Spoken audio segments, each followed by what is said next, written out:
سائل کہتا ہے کہ کسی کو یہ کہہ سکتے ہیں کہ اللہ آپ کو ہدایت دے؟ کسی نے مجھے اس پر ٹوکا اور کہا یہ نہ کہو بلکہ یہ کہ اللہ آپ کو توفیق دے۔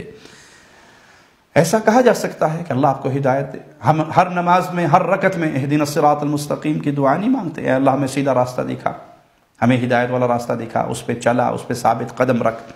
اسی طرح حدیث میں آتا ہے کہ جب انسان کو چھینک آئے تو وہ کیا کہتا ہے؟ الحمدللہ۔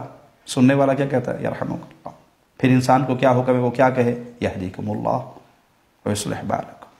تو یہ جائز ہے کسی کے لیے ہدایت کی دعا کرنا۔ رسول اللہ صلی اللہ علیہ وسلم نے سیدنا امیر معاویہ کے لیے دعا کی، اللہم اجعلہ ہادیا مہدیا واہدی بہ، اے اللہ معاویہ کو ہدایت دینے والا، ہدایت یافتہ، اور اس کے ذریعے لوگوں کو ہدایت پانے والا بنا دے۔ یہ خود ہدایت یافتہ ہو، ہدایت پر ہو، اس کے ذریعے ہدایت پھیلے، لوگ اس سے ہدایت پائیں۔ یہ امیر معاویہ کے لیے رسول اللہ صلی اللہ علیہ وسلم نے دعا مانگی۔